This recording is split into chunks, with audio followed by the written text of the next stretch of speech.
Boa noite. Agora a gente vai começar a parte do bate-papo. Então, quem quiser dar a sua contribuição, quem quiser fazer a pergunta, questionamento, por favor, levantar a mão. Um lembrete também que todo o nosso vídeo que é gravado e posto no YouTube, na íntegra. Tanto a apresentação quanto as perguntas depois.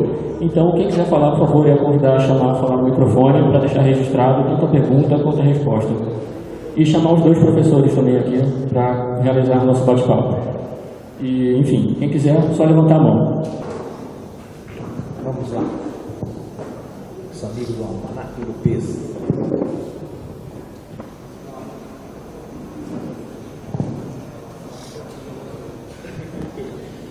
Boa noite, professores, professor e advogado, demais, parabéns. Eu já tinha conversado antes, alguns dias atrás. A minha dúvida reside em quais são hoje as políticas, tanto no campo econômico, para aproveitamento dessa várzea, já que ela está aí. Eu imagino que ela não deva ser desperdiçada ou desconstruída. E quais são, as formas de lidar com isso, que ela está sendo invadida pelos areeiros aí, e como que isso vai interferir, Lincoln, na qualidade da água no final também, né? E como que vai ficar essa questão da transposição do rio?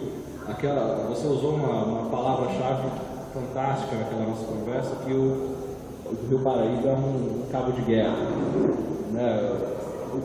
Qual vai ser o resultado disso, tanto no aspecto econômico de aproveitamento dessas várzeas, quanto na disputa pela água propriamente?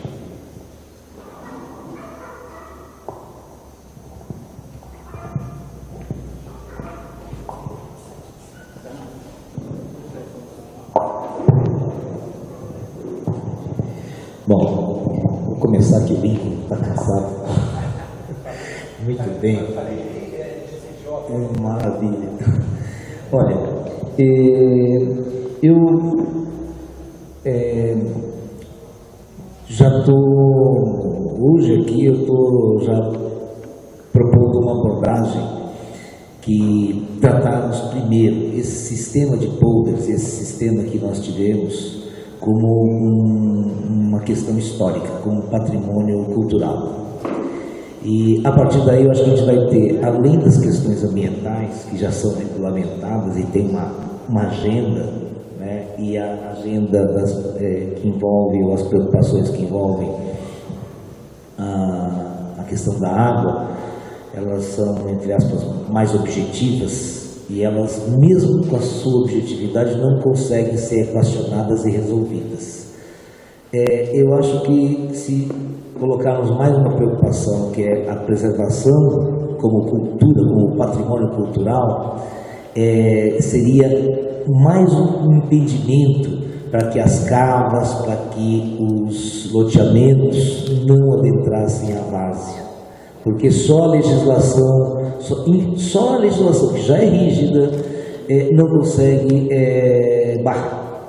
Então, eu acho que essa perspectiva, uma perspectiva culturalista, ela poderia já apontar para uma outra dimensão que não é vista, né? Se vê simplesmente por essa dimensão objetiva que toca a todos. A questão, fala do Lincoln, é dramática mesmo, porque a questão é dramática. Agora, nós temos também essa perspectiva histórica, e o que foi feito aqui em termos como falei, de patrimônio industrial e arqueológico é algo, inclusive, esse esforço que está aqui, que a gente está aqui testemunhando ao lado, é algo que aponta nessa direção, entendeu?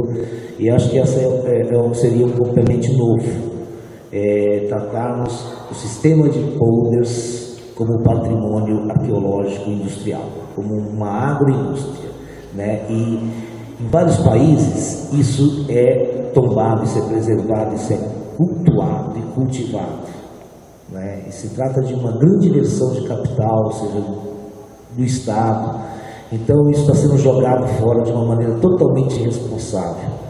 E acho que daria uma outra perspectiva e veríamos como cultura, e não só da maneira objetiva, que também não pode ser esquecida, pelo contrário, acho que se somaria.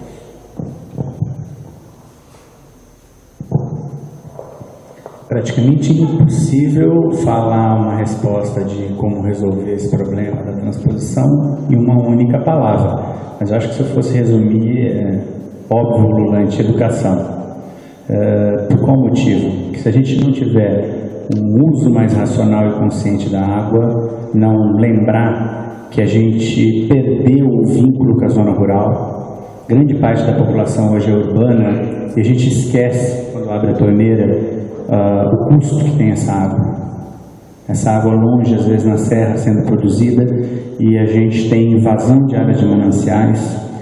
E eu não coloquei mais um dado ali que eu poderia colocar das empresas de saneamento. No Rio de Janeiro, 50% da água tratada, ela se esvai em canos sem manutenção. Pois bem, metade da água tratada, ela é desperdiçada. Em São Paulo, de 30% a 40% é muita água também. De cada 10 litros que é tratado, se gasta dinheiro, se gasta energia, ele vai nos canos d'água sem manutenção. Pois bem, um número para vocês. Isso são números de dados do CEIVAP da ANA. Se a gente conseguisse resolver metade do problema do cano furado, a gente conseguia abastecer de 5 a 6 milhões de pessoas a mais. Pois bem, se as empresas de saneamento elas conseguissem resolver metade do seu problema, 5 a 6 milhões de pessoas diretamente já seriam abastecidas com essa água que é desperdiçada. Então é uma tarefa, desde o cidadão cumprir o seu papel de usar mais racionalmente, como as propagandas das empresas de saneamento, principalmente a Sabesp, mas a empresa também fazer seu papel. E a gente começar a valorizar de novo os nossos rios, nossos córregos. Pois bem, respondendo à pergunta que me foi feita, se a gente começar a tirar a água para o Rio de Janeiro e agora também tirar a água para São Paulo, não há a menor dúvida que nesse cabo de guerra quem vai perder é o Vale do Paraíba. E a gente vai perder porque a gente vai ter menos água para diluir esgoto, da forma que está acontecendo hoje em Piracicaba. Piracicaba, Capivari, Jundiaí, Campinas têm cedido água para o sistema Cantareira. E esses lugares não conseguem mais hoje ter uma grande atividade econômica, além do que já tem, e são lugares importantíssimos, porque falta água. É um testemunho que vem de décadas para cá. Se agora virar a mira da Grande São Paulo para o Vale do Paraíba, não tenho a menor dúvida, e eu sou um otimista, mas não poderia falar diferente, o Vale do Paraíba também vai sofrer consequências econômicas da retirada de água para a Grande São Paulo. Para resumir, então, é o seguinte, é preciso repensar a Grande São Paulo. Não é possível mais que a Grande São Paulo cresça daquela maneira.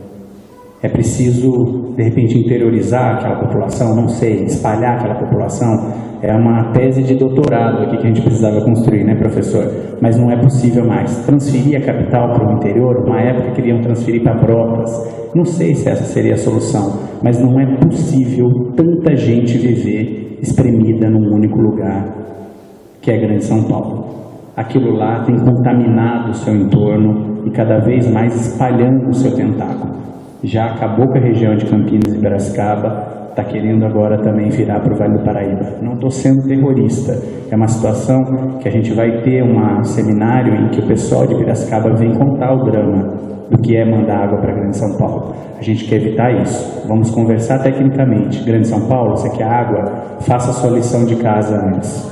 Vamos fazer o uso racional. Vamos desaterrar os rios. Quer dizer, faz a lição de casa, Grande São Paulo, e depois a gente, que é irmão Vale Paraibano, vem colaborar com vocês. Mas é preciso não colocar o carro na frente dos bois. Isso tudo só vai feito com educação, né? O nosso voto em outubro muda muita coisa. Se a gente conseguir, de certa forma, despertar nos políticos que saneamento é saúde, não adianta construir postos de saúde, trazer mais médicos, se a gente continua ainda contaminando as nossas crianças. E vale dizer, uma cidade rica como São José, e eu vivo a questão do saneamento lá, ainda produz milhares de casos de diarreia crônica em criança. Uma cidade de 2 bilhões de orçamento. Você imagina o que acontece no resto desse Brasil, onde o saneamento é simplesmente ignorado. Educação, cano não dá voto, a gente tem que começar a exigir cano, e não em troco de voto, mas que o político tenha consciência de que isso tem uma relação direta com a questão da saúde.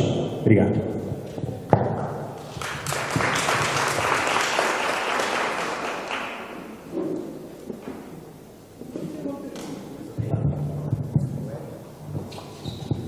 O senhor falou, os dois falaram, né, que assim, a indústria, a parte da empresa, está tratando melhor a água, por legislação, mas eu acho que porque pesou no bolso do dono da fábrica, da empresa. E como é que a gente faria isso, pesar no bolso de quem gasta água que não tem indústria? Né? Nós, eu, né? Lavar o carro, tudo isso, ótimo, vou fazer xixi no banho para economizar uma descarga e tal. Mas como que pode, de uma maneira mais geral e mais sistemática, cobrar dessa água? Porque eu acho que só vai pensar quando cobrar, né? Ter cultura, as crianças economizam. O pai da criança, eu não sei se eu vou economizar tanto quanto meu filho. Agora, se eu for lá e pagar aquilo lá, peraí, eu vou escutar. Como é que faz a parte não empresarial?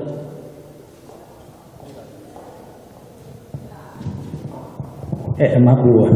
Na verdade, grande parte desse celema que acontece com a areia aqui no Vale é porque a gente não vê nenhum material, eu vou traduzir da água, a gente não vê nenhum material jogado na calçada. Ninguém vê telha, ninguém vê esquadria, ninguém vê nada. A areia está na calçada, porque a areia é muito barato, sacou da natureza. Mesma analogia com a água. Nenhum político gostaria de sobretaxar o valor da água, mas a água é muito barata para a importância que ela tem. A conta d'água é muito barata pela importância que ela tem. A gente talvez doesse um pouco no bolso, a gente teria uma economia maior. Vou dar um dado muito interessante. Foi feita uma lei em São José dos Campos obrigando que todo novo prédio de 5 anos para cá tenha hidrômetro individual. Eu moro sozinho no meu apartamento e eu tenho um vizinho que tem 5 filhos. Eu pago a mesma conta que ele paga. Ou estou errado? A conta rachada no condomínio, os 5 podem usar a água do jeito que eles querem porque eu vou estar dividindo a conta com eles. Então, ou seja, um simples ato de instalar hidrômetros individuais, isso em São José dos Campos já existe uma legislação, diminuiu em 30% o consumo de água nesses condomínios que foram construídos. Então, veja aí, eu estou colocando um dado matemático prático. É obrigado a ter hidrômetro. O sujeito vai pagar a conta que ele rachava com todo mundo, chegou R$100 no mês seguinte quando o hidrômetro foi instalado. Opa, criançada, não tem mais bagunça aqui agora com água não. Pesou no bolso. A gente tem uma educação imediata, né? Então são medidas assim, de forma prática.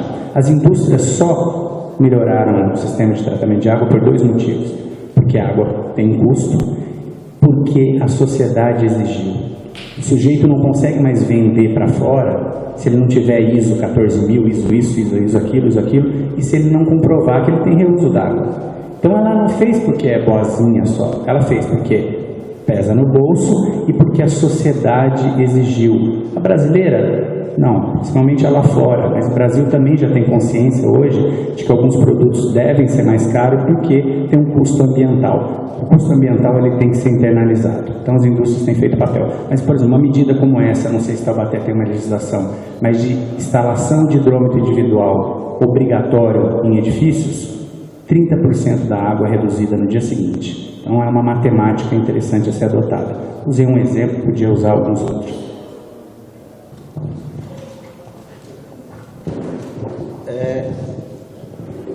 Parece que vou fugir um pouco do assunto, mas acho que não. Uma questão que não foi tratada aqui é a água para produzir eletricidade. Nós temos no Brasil, a gente sabe que a grande matriz energética é a eletricidade e a gente consome muita eletricidade. Uma coisa que eu acho muito interessante ter em casa é o aquecedor solar de água, certo? Que produz uma economia muito grande, né? Só que eu não vejo incentivo por parte da legislação de se usar isso daí e nem fazer com que as pessoas aprendam a usar, que vejam as vantagens disso daí, né? E o que eu tenho pensado há muito tempo, né, não tinha encontrado no auditório para contar, alguém para contar isso, seria um programa de incentivo fiscal na conta de luz, certo? Tirando o imposto que a gente paga na conta de luz na casa que tiver aquecedor solar, ou na indústria, que gasta também muito, precisa aquecer água, padaria, bar, todo mundo usa água quente. Se tiver um aquecedor solar, não paga imposto sobre eletricidade. O imposto sobre eletricidade gira na casa de 25%, ou seja, de cada R$100 que eu pago de eletricidade, 25 é na forma de imposto, certo? Então, eu tomei a liberdade de escrever um pequeno texto, né? Gostaria que os professores comentassem alguma coisa, e eu tenho alguns exemplares aí que eu vou distribuir para vocês, e aí, inclusive, tomei a liberdade de propor que o museu, no próximo do museu, faça um estudo, uma palestra, proponha alguma coisa.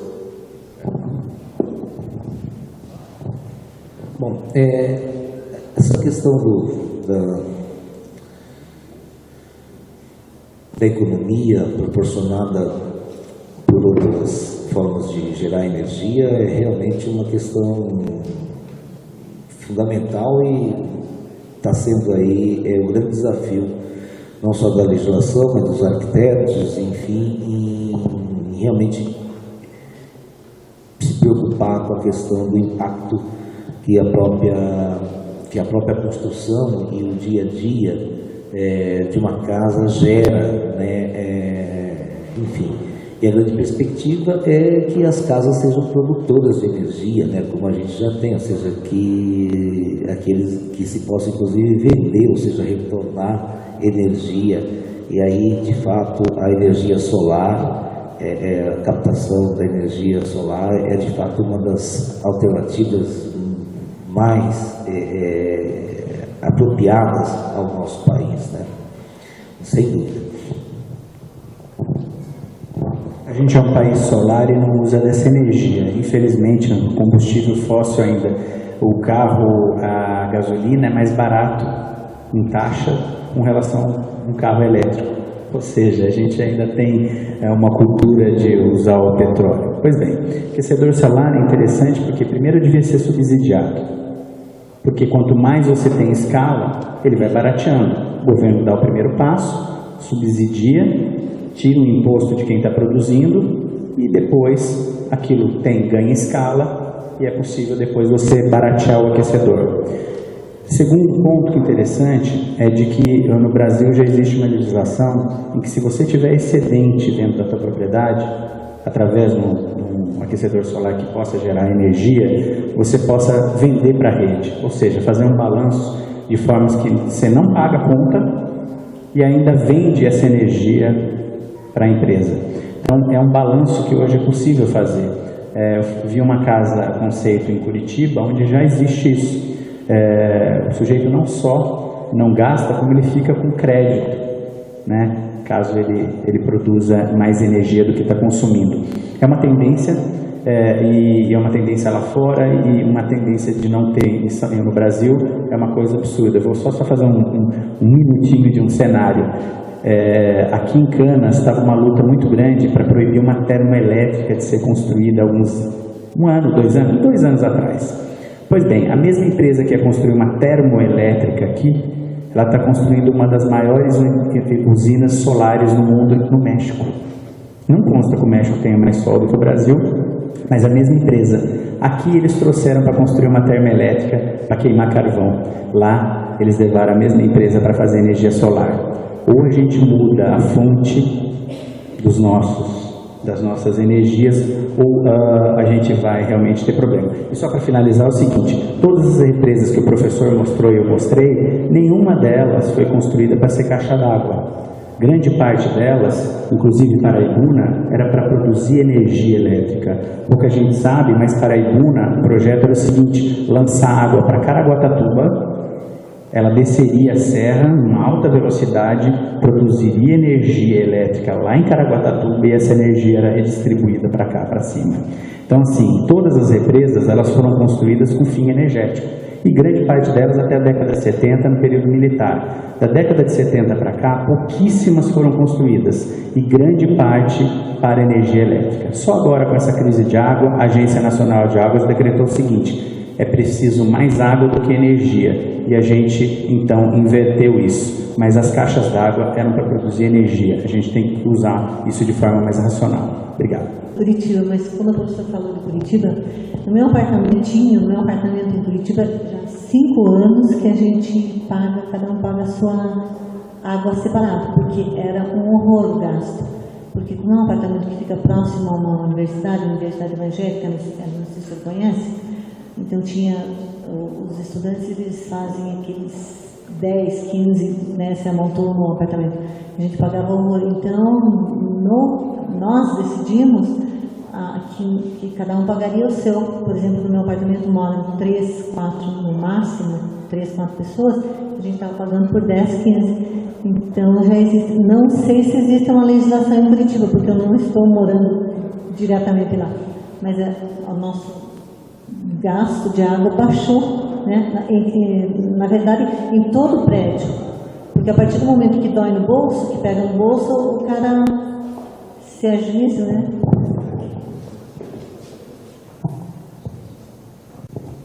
Boa noite, eu sou da cidade de Lagoinha, eu estou bem no começo do rio Paraitinga, que é um afluente do Paraíba.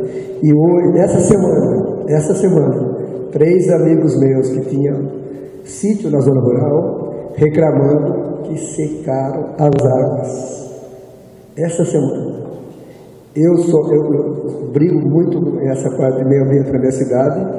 Acho que é urgente, se as pessoas não fecharem as suas nascentes e replantar, fazer um replantio, o negócio está complicado. Não adianta chover, pode fazer o que quiser aqui. A cabeceira nossa lá, essa semana, sítio na zona rural que estão fechando porque está acabando a água. E todas elas o mesmo problema.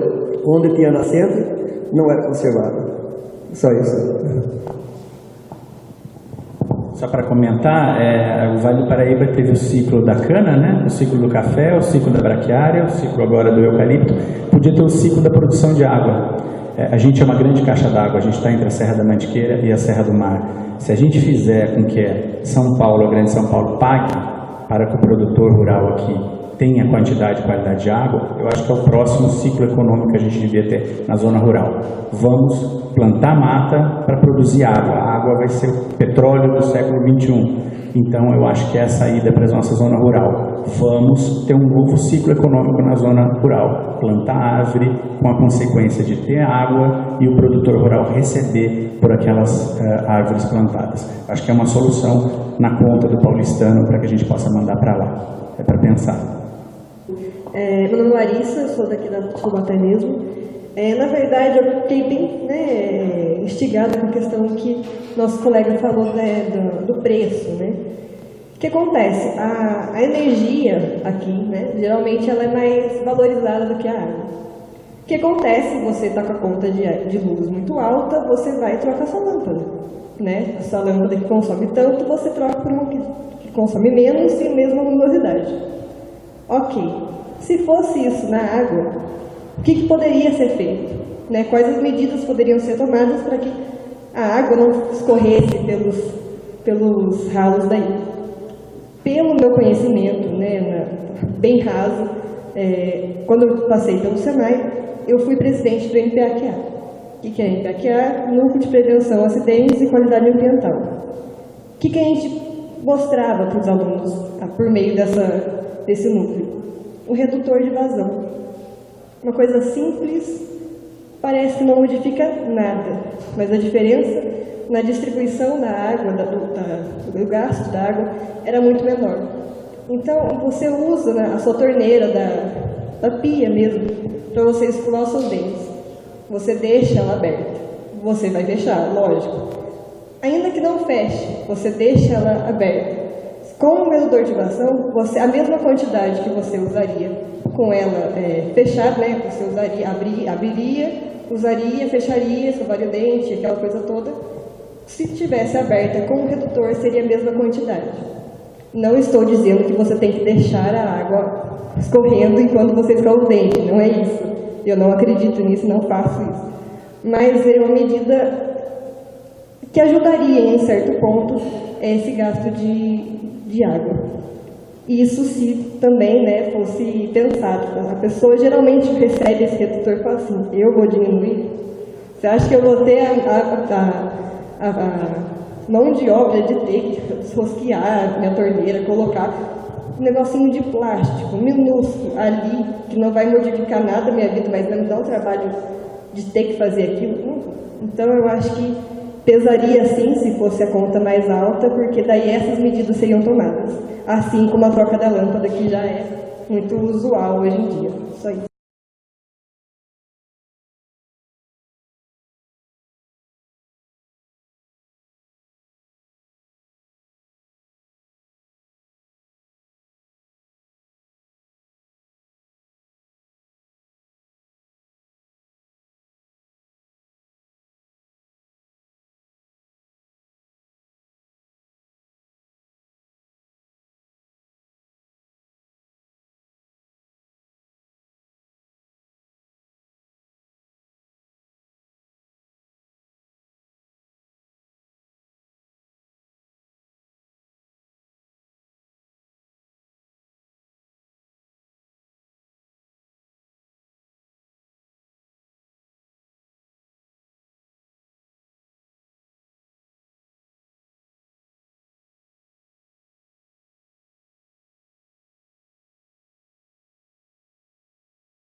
Bom, nós sabemos que o Rio Paraíba do Sul nasce em São Paulo, dá a volta, vai para o Rio de Janeiro e Minas Gerais.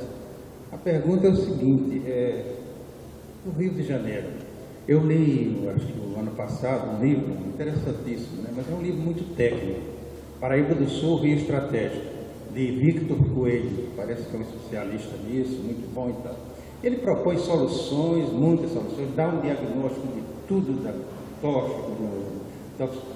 e eu queria saber o seguinte, já que a gente é um cabo de força que você falou, Rio de Janeiro, São Paulo, logo vamos, São Paulo, Rio de Janeiro precisando, São Paulo, já que está começando essa briga, o Rio de Janeiro está em condições, o estado do Rio, melhor do que a nossa, de preservação do ambiente, das várzeas e dos esgotos, será que está em condições melhor ou tem alguma coisa boa para dar para a gente? Em termos de, está se falando de imposto, de tudo. Como é que está o Rio de Janeiro? Apesar de ser São Paulo, eu estou comparando para a gente ver se tem alguma coisa melhor, se eles têm solução melhor, que a gente possa também aprender, né? Já respondendo, é o seguinte, essa que é a discussão que a gente deve exercer. Antes de mandar água pura e simplesmente para São Paulo, é preciso que o Rio de Janeiro faça um pacto novo. Se retira água desde quase o começo do século passado, ou seja, 1903 já começou a ter a construção das represas. Em 1980, a lei assim dizia: Rio de Janeiro para de tirar a água do Paraíba e procura outras soluções. Acontece que no Rio de Janeiro, o único grande rio do Rio de Janeiro é o Paraíba. São Paulo tem Paranapanema, São Paulo tem o Tietê, São Paulo tem o Piracicaba, tem o Paraíba do Sul, tem algumas outras fontes, o Vale do Ribeira, que é complicado trazer água de lá, mas pode, numa situação emergencial, tentar tecnicamente trazer. Rio de Janeiro não tem. Ou é o Rio Paraíba do Sul, ou é o Rio Paraíba do Sul. Mas justamente por eles não terem outra fonte, eles deveriam cuidar da única fonte que eles têm de uma forma muito mais preciosa, e não se cuida. Eu mostrei ali um slide, 20% de tratamento de esgoto, 50% de desperdício de água, a SEDAI desperdiça de água tratada. Então os números do Rio de Janeiro são horríveis, tá? Horríveis. Desperdício. E, pasme, 2/3, ou seja, 190 mil litros que saem do Rio Paraíba do Sul, 40 mil é usado para abastecimento público.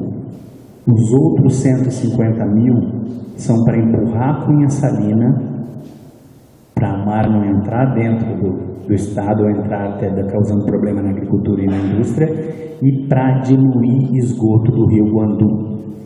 Porque se não tivesse essa água do Paraíba, o Rio Guandu, que é o rio que depois a água dele é transposta para abastecer a grande Rio de Janeiro, se não tiver água do Paraíba, não dilui o esgoto, e aí não é possível nem tratar aquela água para abastecimento. Então, o Rio de Janeiro não faz a lição de casa. O que se deveria fazer agora? Senta governador do Rio, senta governador de São Paulo. Vamos refazer esse pacto. Rio de Janeiro, gradualmente você vai melhorando o saneamento e vai diminuindo a água que você vai puxar do Paraíba. De forma que a água que você vai diminuindo, a gente vai tentando equacionar para São Paulo também. Fazer um equilíbrio. Eu acho quase impossível a gente não tirar a água do Paraíba e mandar para a Grande São Paulo. Isso é uma obra que vai ter que sair. As represas têm que estar interligadas. O problema é que é uma caixa preta muito grande. O governo só fala que vai tirar 5 metros cúbicos e ponto final. Monteiro Lobato, existe uma grande represa prevista para Monteiro Lobato. Ninguém sabe aonde, quando, como essa represa vai ser construída. Rio Buquira, provavelmente nas fontes do Buquira, isso, aquela lá, né? Então, ou seja, uma série de represas espalhadas no Vale do Paraíba. Isso muda totalmente a dinâmica aqui do Vale. Abre a caixa preta, mostra, vamos discutir tecnicamente isso, mas não. Como tem a véspera das eleições agora, vamos achar uma solução emergencial, e não é, né? Porque 2 anos para construir uma obra dessa, e a gente vai sempre contando com São Pedro e vai empurrando com a barriga. Pois bem, resumindo o que o senhor falou, Rio de Janeiro não faz a lição de casa e não é possível ele tirar 2/3 do rio para diluir esgoto. Ou ele melhora as condições do esgoto, ou São Paulo deveria fechar um pouco a torneirinha para o carioca entender o que é que ele está fazendo com a água. Boa noite a todos. Queria só fazer uma colocação rápida. Embora eu entenda as colocações dos professores, quem assinar embaixo a transposição do Rio Paraíba do Sul para São Paulo vai ser conivente com os maiores crimes da história dessa região. Não tem transposição, não deve haver transposição. Sistema Alto Tietê, sistema Rio Paraíba do Sul, sistema Cantareira, depende do mesmo regime pluviométrico. O professor Luiz Carlos Baldissero Molion, climatologista da Federal de Alagoas, indica que daqui de 2012 até 2034, 2014, nós estamos entrando num período que ele chama de pequena era glacial, ou seja, um resfriamento contínuo com oscilações, anos mais chuvosos, outros menos chuvosos, mas de forma geral um período de queda de temperatura, significando o quê? Mais estiagem, mais períodos secos, que vão resultar em longas estiagens, e não tem como ter sobra, porque dentro de uma média de precipitação, de chuva, de regime climático, há oscilações, anos que chove mais, anos que chove menos, e numa média pode aumentar e pode diminuir, mas não tem sobra disponível para São Paulo. Tem outras alternativas. Exemplo, o Brasil perde água por hidropirataria, milhões de litros de água, milhões de metros cúbicos de água todos os dias por hidropirataria do Amazonas para os Estados Unidos, para a Europa, para o Canadá. Os cargueiros vêm para cá, trazem material para a Zona Franca de Manaus, matéria-prima, produtos em geral, e levam a água de lastro do Rio Amazonas e de seus tributários, né? Uma outra coisa que não é uma outra colocação, a água é tratada para uso que é chamado uso, como é que se diz? Uso não, desculpa? Não é reuso, é uso não nobre, ou seja, a água é tratada, é investido dinheiro para a gente lavar calçado, para colocar água para as plantas, ou seja, o problema é sim de má gestão, ou seja, todos nós que estamos aqui, é uma situação que é crítica. Alguns gestores públicos aqui do Vale do Paraíba se colocam como porta-vozes da região de uma situação que não é assim simples. Não tem um documento técnico, de comitê de bacia, todos os documentos analisados, estudos do professor Aziz Abissaber que cite a transposição como uma possibilidade mínima. Todos os documentos técnicos indicam que a bacia do Paraíba do Sul é prioritária para a recuperação ecológica, não para fornecer água para São Paulo, infelizmente, já foi feito, não é nem dizer infelizmente, existe um sistema de fornecimento para o Rio de Janeiro que precisa ser melhorado. Agora, ampliar para São Paulo realmente não é via de duas mãos. Não só pela dimensão, mas porque os dois sistemas hidrográficos, sistemas hidrológicos, funcionam com o mesmo regime climático. Se não chove lá, não chove aqui. Se não chove aqui, não chove lá. Não tem cabimento. Não é só imediatista, é um crime social, socioeconômico. Não tem desenvolvimento. Sistema Capivari, o sistema Capivari Piracicaba está estacionado, estagnado. E assim, todas as discussões com o poder público, secretários de meio ambiente, prefeitos, vereadores, com raríssimas exceções, São José, Taubaté, Jacareí, Lorena, escutamos o quê? Vocês são contra o desenvolvimento. Que desenvolvimento sem água? Não existe desenvolvimento sem água, não existe emprego, não existe indústria. Ou seja, todos os loteamentos, os planos de expansão, as revisões de planos diretores, ocupação de várzea, tudo a toque de caixa para responder ao quê? Ao setor imobiliário, que está pressionando, aos setores industriais que pressionam. Então, a gente tem que tomar muito cuidado, principalmente esses gestores públicos, os órgãos públicos de pesquisa, DAEE, CETESB, sucateados por todos os governos, secretarias de meio ambiente, CATES, a APTA de Pinda, agonizando, órgãos que prestam serviço para a população, para o proprietário rural, que transferência de tecnologia, prestam serviço de melhoramento da produção, melhoramento de pastagem, agroflorestas. Esses órgãos estão sucateados, não tem dinheiro para o café, não tem investimentos. Instituto Florestal, mesma coisa, Instituto de Botânica, mesma coisa. Sabem quem a gente é culpabilizado pela Sabesp, não é? Sabe, dos órgãos, de forma geral, os órgãos públicos, escolas públicas, repartições públicas, são aqueles que mais gastam água.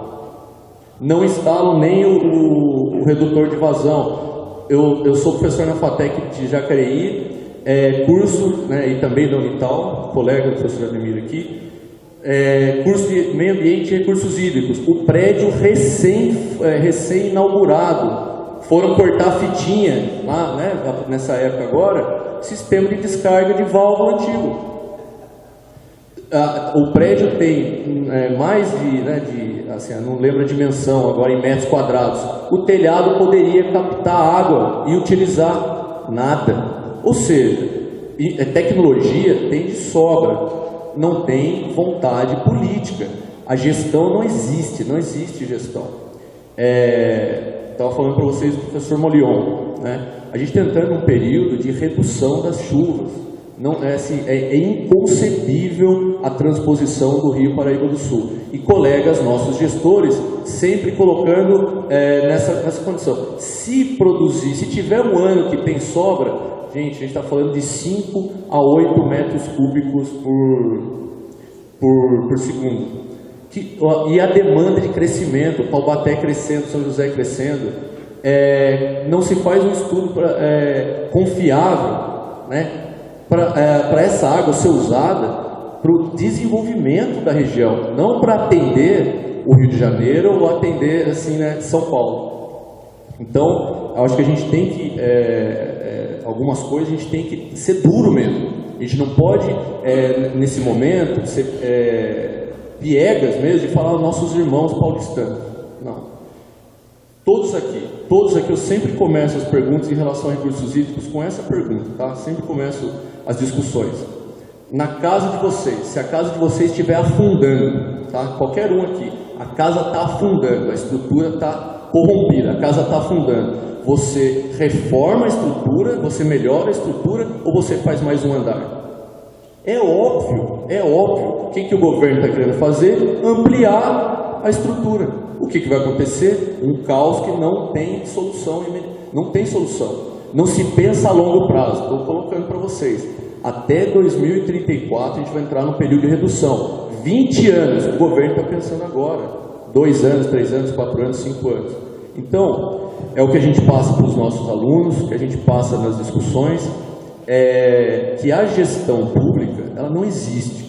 Existe remendar problemas. Para vocês terem uma ideia, Limeira é o município de São Paulo, né, do estado, que tem a menor taxa de perda, está em torno de 18%. Por que não se chegar ao patamar de Limeira? Sabe o que os gestores públicos falam para todos nós? Quando a gente fala em reformar o sistema de abastecimento de água, as galerias de abastecimento, não vamos mexer com isso, dá muito trabalho. Não vamos mexer com isso, vai dar muito transtorno. Mais transtorno do que a população de natividade, do que as populações periféricas de São Paulo já estão passando sem água. O bairro que menos economizou água desde os Jardins. Foi o bairro que menos economizou água. A população de alto padrão e a mídia parece que não estão sabendo o que está acontecendo. A mídia faz um desserviço, né? E todas as redes, os meios de comunicação estão prestando um desserviço, estão assinando embaixo, estão sendo criminosas a não falar para as pessoas a situação crítica que nós estamos. É uma situação crítica. Quarta-feira nós estivemos numa audiência na casa do advogado da OAB, segunda-feira agora tem outra em Taubaté, né? Na Câmara. Olha só o que está acontecendo. O Ministério Público está com várias ações contra a Sabesp, porque a Sabesp, ao captar com assinatura das mais altas instâncias governamentais, ao captar água do volume morto, pode estar captando sem estudos técnicos, pode estar captando água contaminada com metais pesados e liberando isso para o consumo da população. Isso é criminoso, isso é um absurdo do ponto de vista ambiental, do ponto de vista técnico, do ponto de vista moral. Então, ou nós todos nos mobilizamos e dizemos não tem documento técnico e desafio qualquer técnico comprometido com a sociedade, não comprometido com interesses, assinar um laudo ambiental dizendo que é possível abastecer a Grande São Paulo. Como foi dito lá nessa audiência quarta-feira, só para não me prolongar mais, A obra em si, de engenharia, para transpor a água, para levar a água, não é um problema tão grande. Fazer um estudo ambiental de viabilidade disso, a obra em si não é um problema tão grande. Agora, o problema que vai ser gerado a partir disso é catastrófico. Todos que assinarem embaixo serão responsáveis e coniventes com esse crime histórico que está prestes a acontecer aqui na região. No caso dos produtores de água, a gente pode ter uma revolução na concepção da propriedade privada. A partir do momento que a pessoa se conscientiza que mesmo a propriedade sendo sua, ela tem uma função coletiva, isso muda completamente a concepção dos proprietários rurais. Mas isso não é de imediato, isso é a longo prazo. São Luís Paraitinga, a igreja está linda, não foi plantada uma árvore a montante de São Luís Paraitinga. Não adianta plantar meia dúzia de árvores e deixá-la abandonada para a saúva comer. É um plano maciço de reflorestamento, pensando nesses 20 anos que a gente vai entrar em período de estiagem. Maciço de investimento em florestamento. Mas não o que os prefeitos e os nossos deputados, representantes têm feito, têm sido coniventes com maior expansão imobiliária, cada vez mais condomínios para as áreas rurais, como foi mostrado aqui, né, nos slides, cada vez maior impermeabilização de solos e de várzeas. Alguns representantes, né, de prefeitura chegam a falar assim, se o município já está em área de várzea, qual a diferença de impermeabilizar mais? Não é? Eles chegam nesse nível de discussão. Então, o que eu gostaria de colocar, né, para todos, já depois de me alongar bastante, é que ou nós todos temos uma postura bem crítica e firme, não nos dobrarmos para esse discurso que não tem vazamento nenhum. O professor Aziz deve estar se revirando, né, no caixão, porque é um absurdo, é um crime, né? Ele seria uma das pessoas mais combativas nessa situação, como Vale Paraibano e como cidadão e cientista, professor, comprometido com o desenvolvimento baseado nas condições ecológicas naturais da região, né, nas condições existentes, nas condições construídas no meio técnico, científico e informacional, não é? Então, ou nós nos integramos, somos duros, ou vai ser uma catástrofe. Aí, o movimento vai ser um movimento de saída do Vale do Paraíba, de empresas, de pessoas e assim por diante. Obrigado, me desculpem por me estender. Nossa amiga professora de geografia, geógrafo, por isso que eu... Inclusive, os vereadores têm segunda-feira uma reunião no CONSEMA, Conselho Estadual de Meio Ambiente. Um cidadão taubateano aqui, o Marcelo Manara, conseguiu uma reunião com o governo do estado para discutir no Conselho Estadual de Meio Ambiente. São 170 vereadores, São Paulo, Rio e Minas Gerais, capitaneados por Rose Gaspar em Jacareí, Renata Paiva em São José dos Campos e acho que Jefferson Campos aqui de Taubaté, estão encabeçando, entre outros vereadores, uma ida para São Paulo, porque tem mobilizado uma série, dezenas de audiências aqui no Vale, para poder pressionar o governo do estado a mudar essa postura. Primeiro, abrir a caixa preta e, segundo, fazer a lição de casa. Então, assim, precisou chegar no fundo do poço para a classe política se movimentar, né? Infelizmente, eu tenho peregrinado no Vale do Paraíba e grande parte dos vereadores era insensível com relação à questão da água. Mas agora a gente tem um movimento político bem interessante, suprapartidário. Grande parte desses vereadores, inclusive, são da base do governo, mas a questão extrapolou a questão meramente política, partidária, melhor dizendo. Então, ou seja, há um movimento, sem dúvida alguma. Fiquei sabendo, não pude ir nessa última audiência aqui em Taubaté, mas tinham 20 pessoas, muito pouca gente, mas tem tido sim um movimento, tem tido sim uma classe política que tem se envolvido, e o colega está correto em dizer que a gente tem que se preparar para essas mudanças agora. Não é aquecimento, é desarranjo global. A gente vai ter que viver extremos de muita água, pouca água, muita água, pouca água. Se nós não nos prepararmos para isso, a gente vai sofrer mesmo. Então, respondendo a sua pergunta, tem tido uma mobilização pequena da população, mas a classe política tem se sensibilizado, o que é uma esperança de que pelo menos os vereadores possam levar isso para o governo do Estado.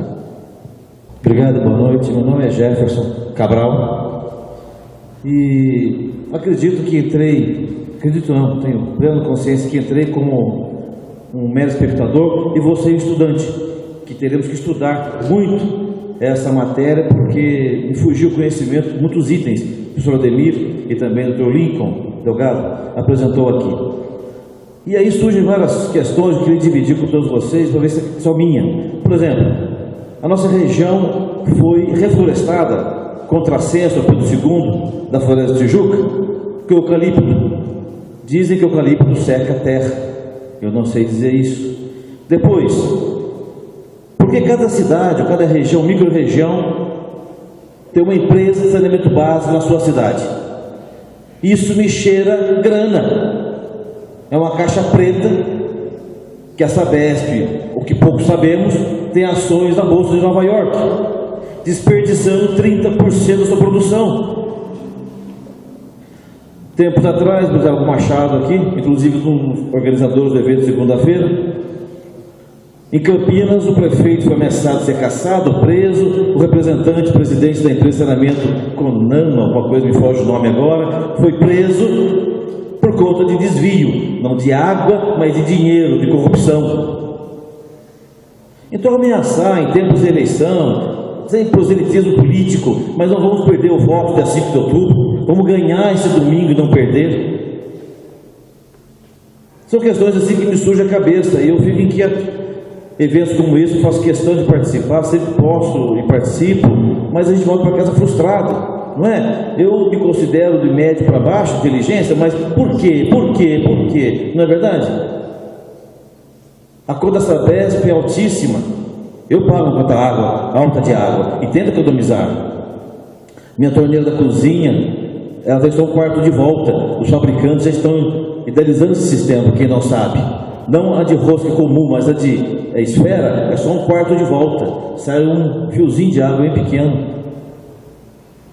Os fabricantes de torneiras já sabem disso. Então são inquietações assim que me fazem, às vezes, tentar morar na lua, viu? Mas lá também tem água, né? Daí a coisa está extremo já, Fátima, já chega no extremo o negócio, né? Mas enfim, mas parabéns aqui, se não me engano, é prosa do museu, organizador, parabéns pelo evento, espero poder participar de outros, ainda que inquietações surjam, mas como dizia Plínio Marcos, entre outros, é a dúvida, né? Quem não tem dúvida está mal informado, e a unanimidade é burra, portanto vamos questionar. E por fim lembrar que vamos ao Palácio 9 de Julho, esse aqui que governa nosso estado, e voltamos tantas quantas vezes quisermos no dia, à distância de um braço do teclado do computador. É o que eu tento fazer. Perturbar quem governa, para ver se muda a sua prática. Ou então mudamos quem governa. Obrigado.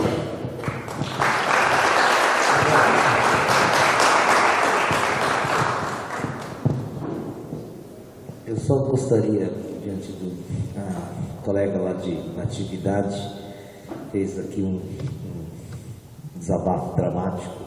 Realmente, a gente fala muito dos impactos físicos, né, dessas barragens e nos esquecemos muitas vezes dos impactos sociais que tivemos com a construção dessa barragem. E, de fato, é uma realidade revoltante, porque o sofrimento dos proprietários, daqueles que foram desalojados de duas cidades destruídas, né? Natividade e Redenção. Tivemos também São João Marcos, que é uma cidade destruída pela represa do Funil, que era uma Ouro Preto, uma pérola do barroco brasileiro, foi destruída para fazer uma represa, que é a represa do Funil. E, inclusive, para nós arquitetos e preservadores, né, com a anuência do Lúcio Costa, que na época era diretor do IFAM. Absurdo, né? Então, absurdos como esse se fez em um período ditatorial, né, onde não tinha instância alguma que aprovasse ou que pudesse ter a manifestação da sociedade civil. Dificilmente essas barragens teriam sido feitas hoje, né? É uma outra realidade política e de fato tem um passivo aí social, antropológico, pessoas que nunca mais conseguiram reorganizar a sua vida, né? São gerações perdidas. Nós fazemos constantemente exercícios de pessoal de arquitetura e urbanismo, trabalhamos com essas cidades e realmente é algo assim, uma catástrofe, uma ferida aberta. E quando secam as represas que aparecem, agora os caminhos estão voltando. Eu já conheço que com a seca do reservatório de Paraibuna, está no jornal Vale Paraibano de ontem e de hoje, os caminhos estão voltando, as pessoas estão podendo refazer seus antigos trajetos, o que é mais revoltante ainda. Inclusive tem processos, porque nem todas as áreas foram ocupadas pela represa, tem gente antigos proprietários retomando juridicamente áreas que não foram ocupadas, ou seja, um monte de problemas está começando a aparecer em função desse modelo autoritário de se fazer intervenção tão drástica numa região como foi feito na nossa, né? A gente vê muitos aspectos positivos, fala muito dos aspectos positivos e tal, mas se esquece dessa dimensão. E de fato ela tem que ser considerada e levada a termo para que não sejam cometidos gatos, ou inclusive seja redimidos a desgraça que significou isso para muita gente, como é o caso, né, no caso da cidade de Paraíba, de Redenção da Serra e Natividade. A palavra está livre.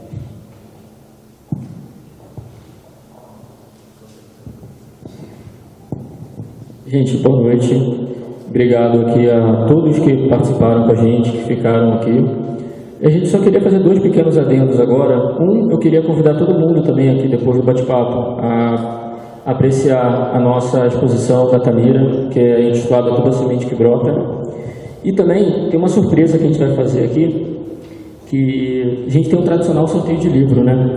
Eu ia pedir também para todo mundo ficar aqui de pé, porque quem ganhou o livro está marcado embaixo da cadeira, né? Então, todo mundo pode dar uma olhada. Quem achar, ganha. Pode vir. Quem for achando papel, pode vir trazendo aqui, não tem problema.